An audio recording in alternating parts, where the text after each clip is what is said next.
Minasan konnichiwa und willkommen. And today we're going to be talking about some amazing facts about different types of authors. From Louisa May Alcott to Jane Austen. Let's begin, shall we?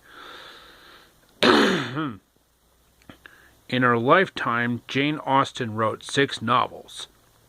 Sense and Sensibility, Pride and Prejudice, Mansfield Park, Northanger Abbey, Persuasion, and Emma.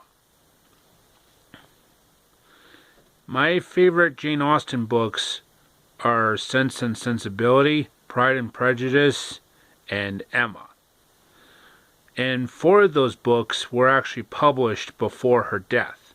The other 2 were released after. Louisa May Alcott wrote the first half of Little Women, which was 402 pages in less than 6 weeks. Wow, talk about commitment to her work. And Louisa May Alcott once worked as a nurse during the Civil War in 1861. In 1850, Charles Dickens began editing a weekly magazine called Household Works, to which he also contributed short fiction and serialized novels. In one of his first stories for the magazine, The Christmas Tree, Dickens described his earliest muse as the main character in the fairy tale Little Red Riding Hood, which it was pretty much similar to his true life childhood story of devoured evils. At the age of 20, a decade before his first book was published, L. Frank Baum became a breeder of fancy poultry, specializing in a line called the Hamburg. And yes, L. Frank Baum was responsible for The Wizard of Oz, known in Japan as Azunomaho Tsukai. And Charles Dickens was responsible for A Christmas Carol, Cricket on the Hearth, A Tale of Two Cities, Great Expectations, and Oliver Twist. After a broken ankle immobilized her in 1926, Margaret Mitchell started writing a novel that would become Gone with the Wind, and the book was published 10 years later, in 1936. And then another 3 years later, the movie adaptation was released by MGM.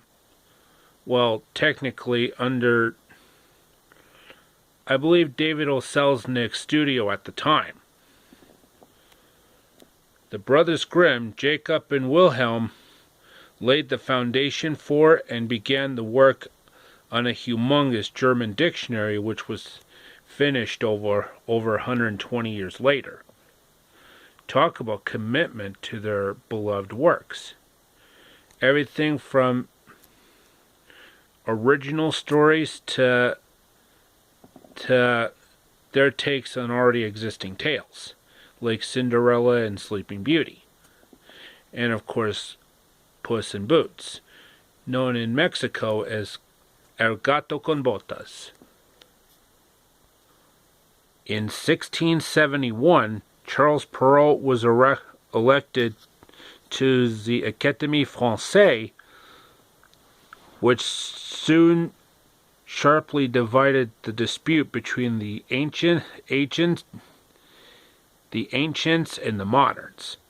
And Charles Perrault was the one who created some of those beloved stories like Cinderella, Sleeping Beauty, and Puss in Boots, El Gato con Botas. In 1819, Hans Christian Andersen moved to Copenhagen to try and become a part of the Royal Theatre as a singer, dancer, or actor. Yep, that was before he became a beloved children's author. And Hans Christian Andersen wrote many beloved tales, like Thumbelina, The Little Mermaid, The Ugly Duckling, The Emperor's New Clothes, The Steadfast Tin Soldier, The Red Shoes, The Princess and the Pea, among various others. He even wrote The Wild Swans. General Lew Wallace wrote and published Ben-Hur in 1880, but it didn't sell too well. But then 2 years later, Ben-Hur was selling like hotcakes. And did you know that General Lew Wallace was once a fisher? You know, a fisherman?